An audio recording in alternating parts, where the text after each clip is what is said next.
Hello, everyone. Thank you for having us here today at your conference. My name is Emma Pettey. I'm the Senior Humanitarian Program Officer with CBM Global Disability Inclusion, and I'm joined by my colleague here, Liton Paul, who is our Program Operation Manager with our partner, the Center for Disability in Development in Bangladesh. We're here today. We wanted to share some key learnings and good practices with you from our Rohingya response, where we established multidisciplinary health and rehab services under one roof. Next slide, please, Liton. So just to give a little bit of a background on the context, as many of you may know, since August 2017, nearly 1 million Rohingya refugees have fled to Cox's Bazar in Bangladesh from Myanmar. Assessments that we have conducted identified that 12% of individuals were identified as persons with disabilities, and less than half of the population of the camp have so far been reached by rehabilitation service providers, leaving a huge gap in access to rehab services. Another assessment which we conducted last year found that even in areas of the camp where rehab services providers were present, over half of persons with disabilities did not have access to their needed assistive devices in order to be able to carry out their activities of daily living and engage in camp life and access humanitarian services. Next slide, please, Liton. So at the start of 2017, CBM and CDD conducted a rapid assessment which identified the need for inclusive healthcare services, including rehabilitation. At this point, we established together a multidisciplinary service provision where we provided basic medical services, mental health and psychosocial support, eye and hearing screening, and rehabilitation, all under one roof through a health post in the camp. Along with this, we provided home-based rehabilitation services where our teams went throughout the camp to provide rehabilitation services for clients who were unable to come to the center. This model was also replicated within the host community. And we did this all in conjunction with our partner, CDD. Next slide, please, Liton. From this approach, we found 3 key learnings or good practices where we really thought there was success in being able to bring comprehensive healthcare services for persons in the Rohingya camps. And I'm going to turn now to Liton to talk about 3 of these key learnings, which we identified as the accessibility of services, the multidisciplinary team approach, and home-based rehabilitation. So Liton, it would be great if you could tell us a little bit about some of the key learnings and good practices from each of these. Thank you, Emma. Hi, my name is Liton Paul, working as a Program Operation Manager at Center for Disability and Development, CDD. I am mainly working for Inclusive Rohingya Response Program, which CDD is implementing with the technical partnership of CBM Global. And by educational background, I am a physiotherapist. So regarding the accessibility of the services, the people with disabilities always face the accessibility challenge to get their much needed services, and it's especially in the humanitarian context, the challenge is bigger than that other contexts. So considering this issue, we during the project development phase, we try to make more accessible our all service center and all of our services.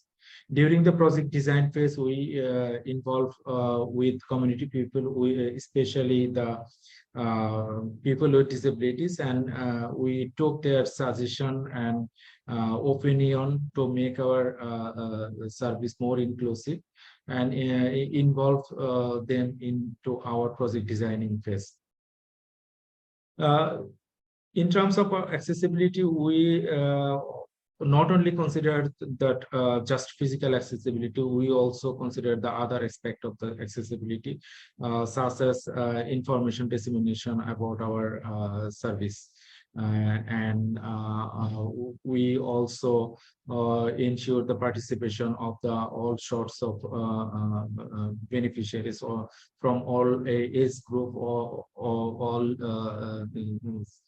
gender group. So next, this slide about the multidisciplinary team approach. Already Emma mentioned that we have a multidisciplinary team in the ground. The team is consists of varieties of professionals, including doctor, physiotherapist, occupational therapist, speech and language therapist, MSPSS officer, hearing and visual technician. So if any person need more than one services, we are providing that service through our approach, multidisciplinary team approach. We also established a strong referral process with other organizations. During our service provision, we found that there are lots of organization, lots of client need other services which we are not providing. For meeting that unmet services, we established strong referral services with other actors like health actor, wash actor, protection actor. So by using that referral process, we are referring our beneficiaries to that actor and ensuring their required services. And then we also developing our staff capacity. Initially, we have started with a group of very fresh and junior staff. Slowly, we develop their capacity so that they can take more responsibility and beyond their traditional practice. Considering the budget and the team size, we actually deploy one professional to provide support to other activities for example, home modification or accessibility feature installation is the responsibility of occupational therapist. But by our capacity development process, we also develop physiotherapists in this process, and so that physiotherapist can perform accessibility feature installation activities. But we have established the red line also, so that they cannot cross the red line on and their practice limited within their professional boundary. So this is about home-based rehabilitation services. It is very important component of our services. Already I have mentioned that during the service provision, we found that or a big number of people with disabilities cannot reach our center to get their mass needed rehab services. So we introduce home-based rehab services aim to provide rehab services at the doorstep of the beneficiaries. So its beneficiary will get mass needed service at their home, and our rehab officer or rehab professional also can assess their home environment and take initiative for modify that environment for the better accessibility of that individual. In that picture, you can see our one rehab professional are doing get training for the one person with disabilities, and that individual are using one bamboo made handrail, and that this accessibility feature installed by our home-based rehabilitation team in that person home. So this is proven very effective approach of service delivery, and now it is our most important component of our service delivery method.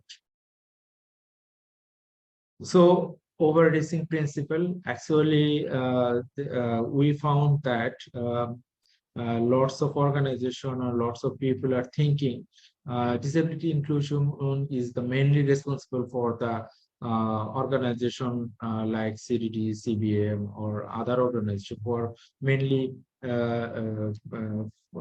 focus on disability inclusion. Actually, our aim is motivate or develop the capacity of other organizations so that they can give budget, and they can develop their capacity, and they can incorporate disability inclusion into their program. So that's all from my side. Now I am handing over to Emma for the next presentation. Great. Thank you, Liton. So that is all from us, and thank you so much. And you will see that we have our contact information here on the slide. So please reach out if you'd like any more information or a full version of the publication of this piece of documentation which we've done. Thank you and enjoy the rest of your conference.